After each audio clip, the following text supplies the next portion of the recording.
12 വയസ്സായപ്പോൾ നാഗൻ അവന് ആയുധാഭ്യാസം തുടങ്ങാനായി സകല വ്യാധന്മാരെയും ഇരുത്തി.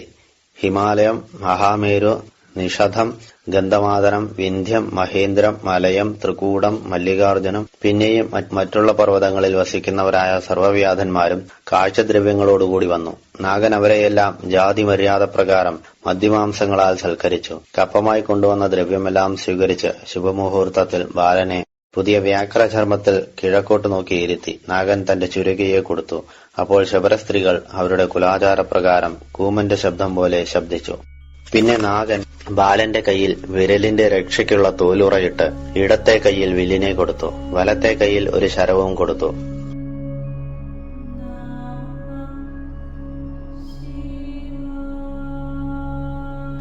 ബാലനോട് അത് സദസ്സിൽ വെച്ച് പറഞ്ഞു, ഹേ ബാലക, നിന്റെ മുമ്പിലുള്ള ശമീവൃക്ഷത്തിൽ കെട്ടിയിരിക്കുന്ന പന്നിക്കുട്ടിയെ ലക്ഷ്യമായി വില്ലിന്റെ ഞാണിനെ കാതോളം വലിച്ച് ശരമയച്ച് ലക്ഷ്യത്തെ ഭേദിക്കുക.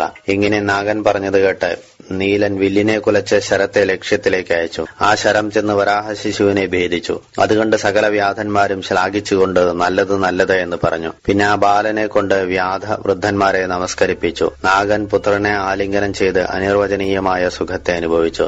അനന്തരം സർവ്വവ്യാധന്മാരും നാഗനാൽ സൽകൃതന്മാരായിട്ട് നാഗനോടും നീലനോടും യാത്ര പറഞ്ഞ് പിരിയുകയും ചെയ്തു.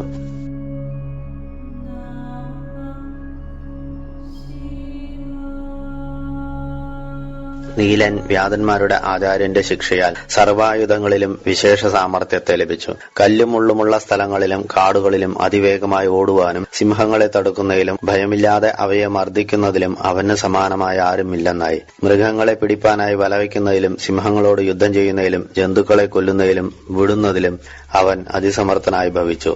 ദിവസം തോറും നായാട്ടിൽ ആസക്തചിത്തനായ നീലന്റെ കൂടെ ഓടുവാൻ മറ്റുള്ള വ്യാധന്മാർ ശക്തന്മാരായില്ല.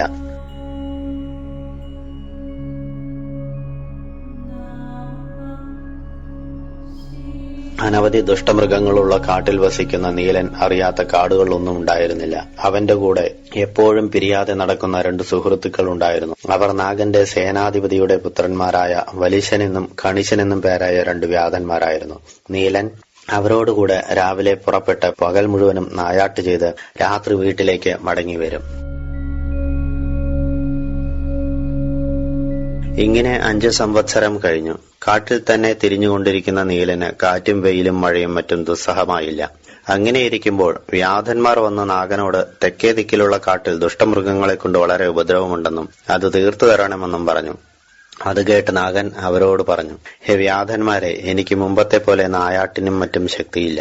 വൃദ്ധനായതുകൊണ്ടും കണ്ണിനും മറ്റും കാഴ്ചയില്ലാതെ ഞാൻ ബുദ്ധിമുട്ടുന്നത് നിങ്ങൾ കണ്ടില്ലേ. നിങ്ങൾ ചെറുപ്പക്കാരാണല്ലോ, ആയുധങ്ങളുമുണ്ട്. നല്ല നായ്ക്കളെയും കൂട്ടി ദുഷ്ടമൃഗങ്ങളെ കൊല്ലുവിൻ. അത് കേട്ട് വ്യാധന്മാർ പറഞ്ഞു, എന്നാൽ നിന്നേക്കാളും ബലവാനായ നിന്റെ പുത്രനെ ഞങ്ങളോട് ഒരുമിച്ച് അയക്കുക.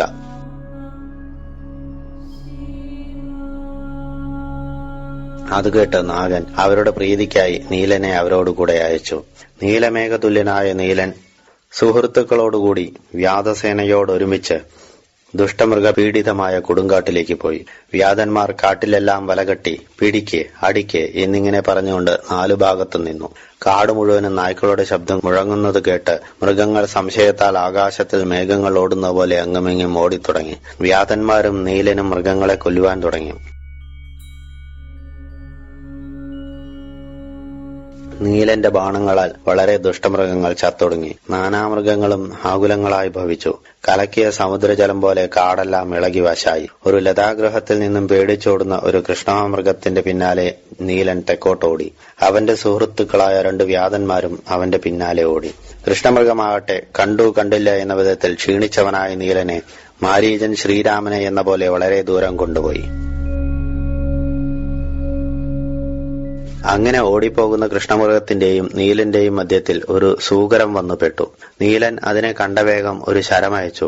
അതിന്റെ ദേഹത്തിൽ നിന്നും ശരം എടുക്കുന്ന ഇടയിൽ കൃഷ്ണമൃഗം കാട്ടിൽ മറഞ്ഞു പോവുകയും ചെയ്തു. അപ്പോൾ വിശപ്പ് കൊണ്ടും ദാഹം കൊണ്ടും ഉഷ്ണം കൊണ്ടും ആർത്തനായ നീലൻ അങ്ങനെ തന്നെയുള്ളവരായ സുഹൃത്തുക്കളോട് പറഞ്ഞു, മൃഗം കാട്ടിലേക്ക് ഓടിക്കളഞ്ഞു. നമ്മൾ വിശപ്പ് കൊണ്ട് പരിശ്രാന്തന്മാരുമായി. കുറച്ച് വെള്ളം കിട്ടിയാൽ നമ്മളുടെ ക്ഷീണം തീർക്കാമായിരുന്നു.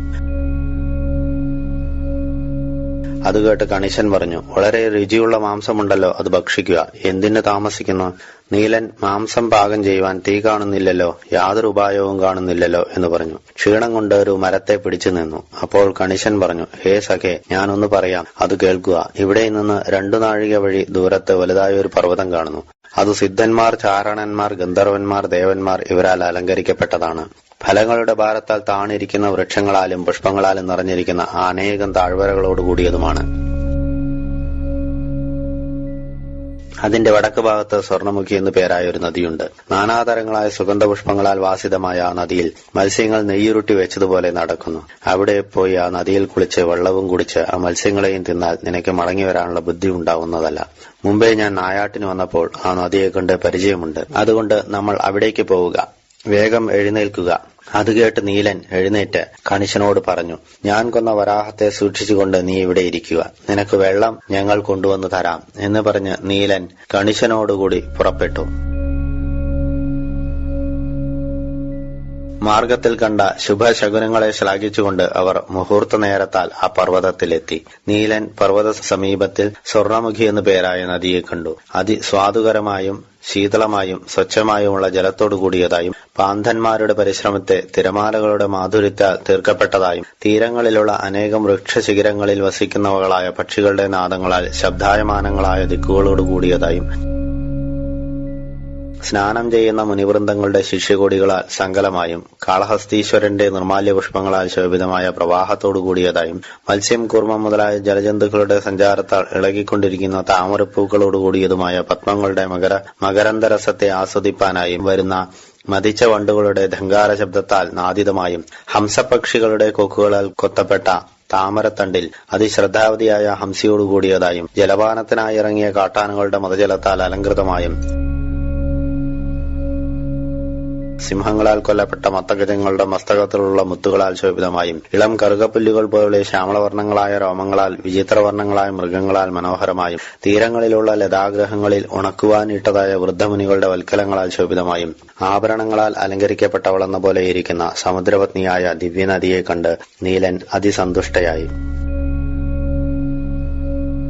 സുഹൃത്തിനോടുകൂടെ അതിൽ ഇറങ്ങി സ്നാനം ചെയ്ത് പരമാനന്ദഭരിതനായി ഭവിച്ചു. ആ ക്ഷണത്തിൽ സ്വർണമുഖി സ്നാനത്താൽ നീലന്റെ സകല ദുരിതങ്ങളും നശിച്ചു. അവന്റെ മനസ്സ് നിർമ്മലമായി ഭവിച്ചു. അവൻ വളരെ ജന്മങ്ങളിൽ സമ്പാദിച്ചു വെച്ച ഭാഗ്യമാകുന്ന കൽപ്പകവൃക്ഷം അവന് ഫലത്തെ കൊടുപ്പാനായി ഉദ്യമിക്കുകയും ചെയ്തു എന്ന് സ്കന്ദ ഉപപുരാണത്തിൽ 23-ാം അധ്യായം.